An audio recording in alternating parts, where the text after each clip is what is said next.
Hello and welcome to the first Dhamma video. This is one that I feel truly is the foundation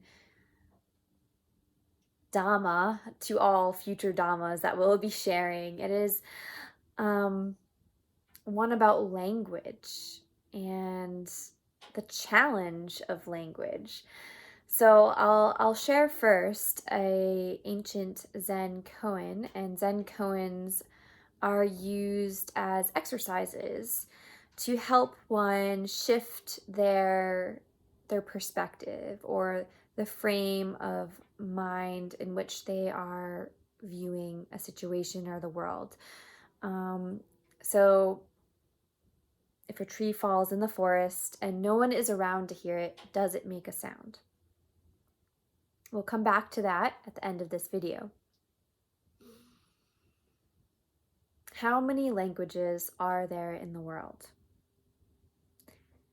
When Greg's mentor asked him that question, he thought about it and was like, okay, well, let's see, there's a lot of, depending on the countries and different dialects, I'd say a couple thousand, couple maybe 100,000. And, his mentor looked at him and said, yeah, it's pretty good. Okay, well, Greg, how many people are there in the world? And right now, there's about 7 billion people in the world. So he said, if there are 7 billion people in the world, there are 7 billion different languages. Wow.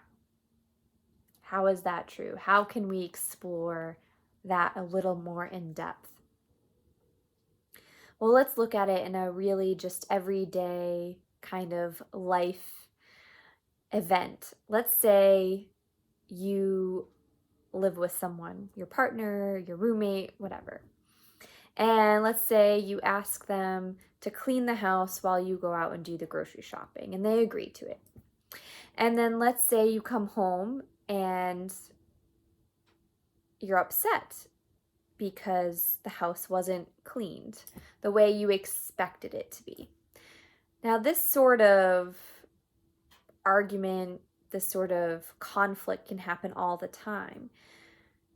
And we have to sort of rewind a little bit and think about, well, how are we defining that word clean? So in your mind, based on your unique life experience, you had a definition, some context built around underneath that word label, and so did that other person. And when they don't align, there can be misunderstanding. There can be conflict sometimes, especially when it deals with, expectations. And this happens all the time because we're not communicating in a way that actually clearly advocates our needs or helps to remove confusion. So if you find yourself in an argument or a conflict, see if you can take this Dhamma lesson, the challenge of human language and realizing we're all speaking a different language in that moment, and allow yourself to step back from the argument for a moment and see, are you actually talking about the same thing? Or say your expectations weren't met in that moment, how you wanted the house to look when you came home. So maybe it's asking the person, well, what did you do to clean? Like, what is clean to you? So allow yourself to take a step back and clearly define, what is it you're actually talking about? Because one of you can be talking about apples, while the other one of you can be talking about oranges, or you could be talking about green apples and red apples and having a totally different experience and totally different assumptions based on how we define words. Another way is that when we're sharing information, when we're communicating with each other, certain words to certain people can be triggering. And because each of us has our own unique life experience with certain words, say like respect or faith, if someone hears that word, they may not even be able to hear more of what you're saying, but they go into their own backstory of what those words mean for them, whether it was a positive or negative experience. So this sort of triggering that can happen actually closes people down from actually listening, because they're going into their own experience, and it can lead us to assumptions or judgments, and we can actually miss out on the context of what's being said because we're not able to truly listen anymore. It's triggered this sort of backstory.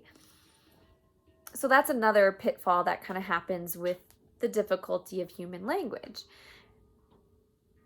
Even with the idea of Potep itself, it stands for Philosophy of the Eight Guided Paths. Now, it's not really a philosophy. It's not really a religion. It works with these ideas of creating roadmaps with individuals to help them create their own path. But basically, behind the philosophy is this understanding of the challenge of human language. And this is why it remains an oral tradition for the most part, because you have to work in a bidirectional way to work through those language barriers. But also, think about human language over history and time, how words have changed, like their meanings have changed. Like think of the word gay, like how that had meant one thing in a certain time period and now what it means today. And that's just within, the English language. Imagine like when you're translating books from different languages, how if you're not really like understanding the context and you're just, translating a word, how that can get blurred over time. So this is actually one of the reasons a lot of the founders of Potep never wrote anything down. This is why Jesus didn't write the Bible. Buddha never wrote any of his teachings down. They understood the challenge of human language and how it changes over time. So, and people get very stuck on like specific word labels. So with Potep, the idea is that many paths can lead to the same end. And oftentimes what people perceive as differences can often just be language.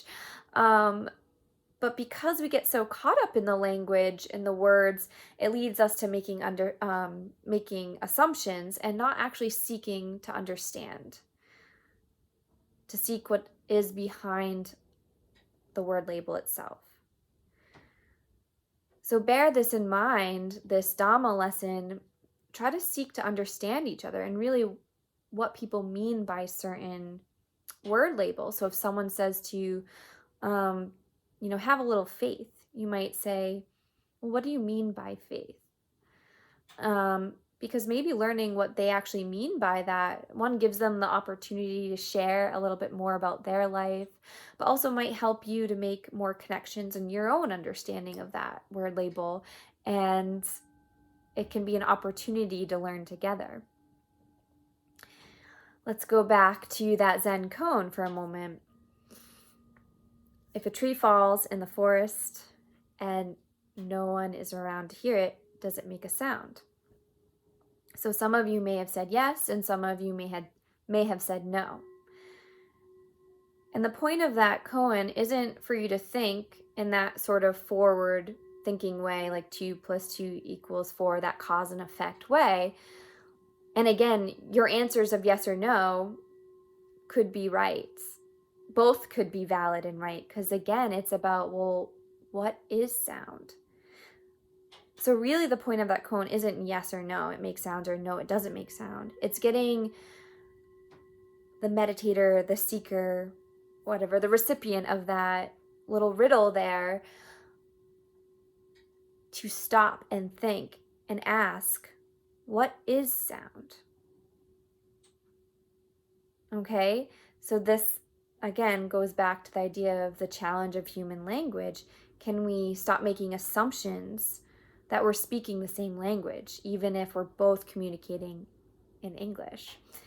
because my unique life experience has allowed me to define certain terms like respect, faith, unconditional love in a very specific way that is unique to me. And I'm sure that you have your own definition from your own unique life experiences of word labels too, like clean or not clean. Everyone has their own definitions of that. And as Shakespeare said, beauty is in the eye of the beholder. So there are as many definitions of beauty as there are eyes to behold. And isn't that just wonderful? Doesn't that make you feel just in awe of this human experience? That we're all here learning together, and yeah, we're going to make mistakes. We are going to make assumptions. But if we can really come back to this idea that we're all speaking our own language, perhaps it will allow us to see the beauty in each other's language a little bit more and ask more questions and try not to assume and rewind, reset when we're having an argument and find out where things went wrong versus just perpetuating the problem. Seek solutions. I hope this helps. I hope this helps to create a dialogue, and I hope you bring up maybe some real life reflections or connections from your own experience with this and how you can relate to this, or questions about it specifically. And let's keep talking about the difficulty here with human language. And I will share the introduction to the Book of Eights, which has that sort of dialogue between Greg and his mentor, Campanella, within it, so you can have something to read and reference as well.